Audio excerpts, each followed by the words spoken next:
आज बात करते हैं सहाफ़त के कुछ अजीम दिमागों के हवाले से। एक शादी में रुखसती के वक्त दुल्हन के बाप के गले लगकर ज़ारो कतार दुल्हन रो रही थी। वहाँ मौजूद एक शख्स ने कहा कि ये शादी ज़्यादा देर नहीं चलने वाली। दुल्हन इस शादी से खुश नहीं है क्योंकि दुल्हन रो रही है। दुल्हन के वालिद ने आंसू पूछते हुए दूल्हे से पूछा कि ये शख्स कौन है। दूल्हे ने जवाब दिया कि ये लाला मूसे वाले जावेद चौधरी हैं।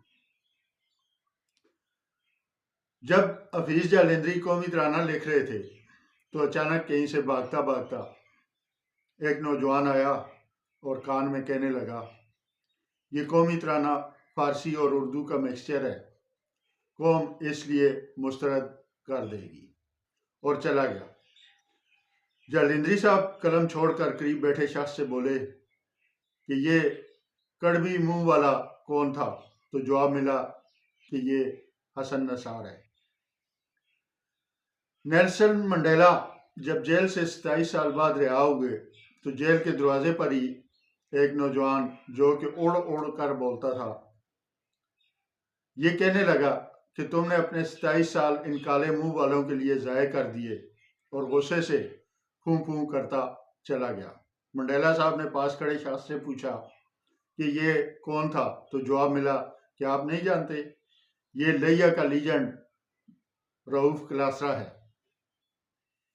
इकबाल ने जब पाकिस्तान बनने का ख्वाब मुसलमानों को सुनाया तो एक शख्स ने कहा कि आपके ख्वाब में गलतियां हैं। इकबाल ने पूछा, ये कौन है? साथ खड़े शख्स ने कहा कि ये नुसरत जावेद है। शाहजहां ताजमहल बनवा रहा था, काम मुकम्मल हो चुका था कि अचानक एक शख्स भागता हुआ आया और कहा, ताजमहल का डिजाइन ठीक नहीं है। शाहजहां बड़ा हैरान हुआ और बोला, हमने तो इंजीनियर्स के हाथ भी कटवा दिए, ये कौन है? मसाहब बोले, इस मर्द दाना को तलत हुसैन कहते हैं। जैसे ही जहाज ने टेक ऑफ किया, एक मुसाफिर ने पायलट को मारना शुरू कर दिया और कहा, वन व्हीलिंग करते हुए शर्म नहीं आती? जैसे वो मुसाफिर वापस भाग गया, पायलट ने एयर होस्टेस से पूछा, ये बेवकूफ़ शख्स कौन था? तो जवाब मिला कि ये अपना इकरारुल हसन है।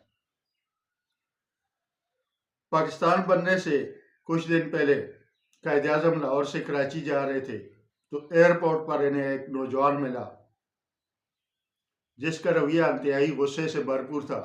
उसने कायद से बोला, ये सियासत तुम्हारे बस की बात नहीं, तुमने टेढ़ा पाकिस्तान बनाया है, जाओ लंदन वापस जाओ। ये कहकर वो चला गया।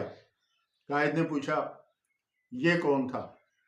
पास खड़े शख्स ने कहा, सर ये मतीउल्लाह जान है। लंदन में गोलमेज कॉन्फ्रेंस हो रही थी। गोलमेज कॉन्फ्रेंस कायद आज़म और इल्लामा इकबाल भी शरीक थे। अचानक कमरे का दरवाज़ा खुला और एक नौजवान खातून अंदर आई। खातून ने सबको रोककर गुस्से से कहा कि तुम लोग बड़े सगीर की आवाम को धोखा दे रहे हो, ये गोलमेज कॉन्फ्रेंस नहीं है, क्योंकि जिस मेज़ पर तुम लोग गोलमेज कॉन्फ्रेंस कर रहे हो, ये मेज़ गोल नहीं है। ये कहकर वो खातून गुस्से से कमरे से बाहर निकल गई। महाराजा ऑफ कपूरथला ने इल्लामा इकबाल से पूछा कि ये खातून कौन थी, जिस पर इल्लामा इकबाल ने कहा कि ये अपनी गरीदा फारूकी है। हॉकी वर्ल्ड कप का फाइनल था। पाकिस्तान और जर्मनी की टीमें आपस में खेल रही थी। बहुत जोरों का मैच चल रहा था। कभी गेंद कलीमुल्लाह के पास, कभी हसन सरदार के पास, कभी कासिम ज़िया के पास। एक नौजवान अचानक ग्राउंड में दाखिल हुआ, मैच रुक गया। उस नौजवान ने सब खिलाड़ियों को इकट्ठा किया और गुस्से से बोल उठा कि एक छोटी सी गेंद के लिए आपस में लड़ रहे हो, शर्म नहीं आती? अगर गेंद चाहिए तो मैं खरीद कर दे दूंगा। ये कहकर वो नौजवान ग्राउंड से बाहर चला गया। इसके जाने के बाद जर्मनी का कप्तान माइकल पीटर हसन सरदार के पास आया और पूछा कि ये कौन था। हसन सरदार ने ठंडी आह भरी और कहा कि ये मेडिकल स्टोर वाला सलीम साफ़ी है। न्यूटन फरमाते हैं कि जिस तरह मेरे सर पर सेब गिरा, बिल्कुल इसी तरह एक शख्स के सर पर आम गिरा था।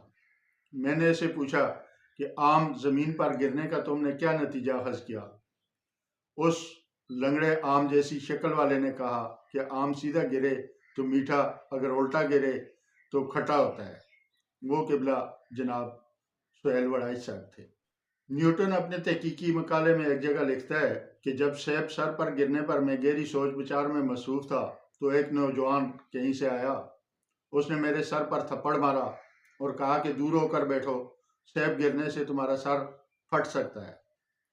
फिर उसने सेब के 4 टुकड़े किए और चारों ही खुद खाकर चलता बना। मेरे इस्तफसार पर मेरे शागिर्द ने बताया कि ये अंसार अब्बासी था।